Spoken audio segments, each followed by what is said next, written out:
L'éducation interculturelle est un des défis majeurs du projet éducatif global.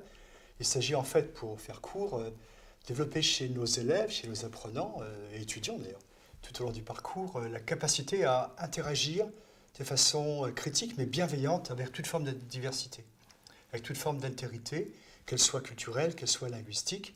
C'est-à-dire, il s'agit là d'une dimension essentielle du projet éducation citoyenne. Et tous les travaux du Conseil de l'Europe, par exemple, font de la dimension interculturelle une condition de la cohésion sociale. C'est complexe, c'est naturellement de façon différente selon les situations, selon les disciplines, mais ça concerne l'ensemble de l'équipe éducative. Toute forme de rencontre avec la diversité doit faire l'objet d'une verbalisation. Il ne suffit pas simplement de permettre aux élèves de rencontrer la diversité, ils la rencontrent tous les jours, mais véritablement de leur permettre de développer une compétence d'interaction avec cette altérité, et ça suppose bien sûr, comme pour toute compétence, la verbalisation.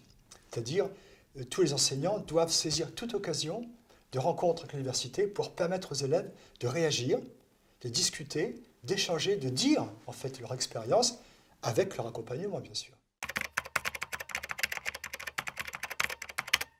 La dimension internationale, la mobilité, qu'elle soit virtuelle ou physique, apparaît tardivement dans le parcours, comme s'il fallait d'abord acquérir des compétences avant de pouvoir tirer profit de cette mobilité.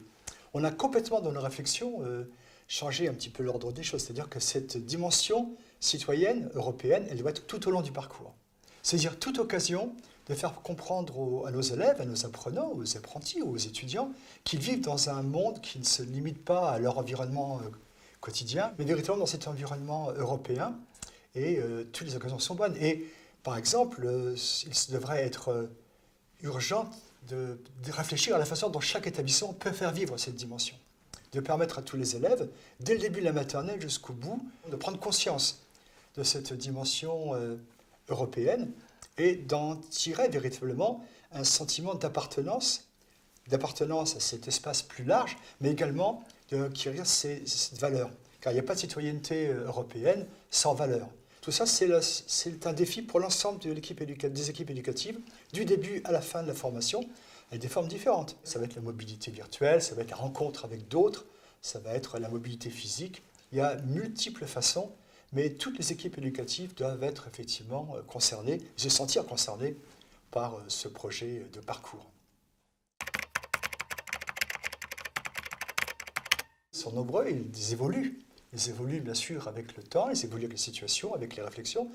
Alors, il ne s'agit surtout pas de remettre en cause les objectifs fondamentaux de l'apprentissage des langues.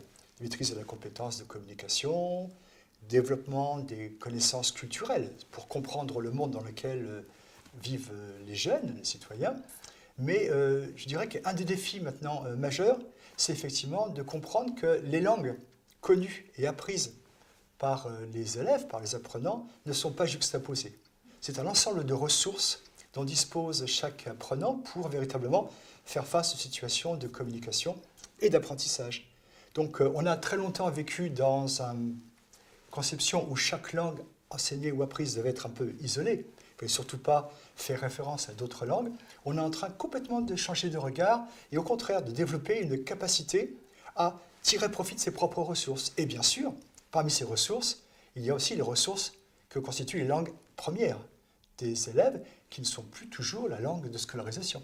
Toutes les langues d'origine sont des ressources. Et tout l'enjeu éducatif de l'apprentissage des langues, en plus de la maîtrise de la langue enseignée et de la connaissance de la culture, des cultures de cette langue enseignée, véritablement faire développer chez les élèves la capacité à tirer profit de toutes leurs ressources. Donc leur apprendre l'envie, leur donner l'envie plutôt, et leur donner les moyens, les capacités cognitives pour apprendre d'autres langues. C'est ce qui ressort très fortement des travaux du Conseil de l'Europe, un enjeu majeur maintenant pour l'apprentissage des langues, c'est-à-dire développer ce qu'on appelle la compétence plurilingue, qui va avec les compétences interculturelles que vous évoquiez au début de vos questions.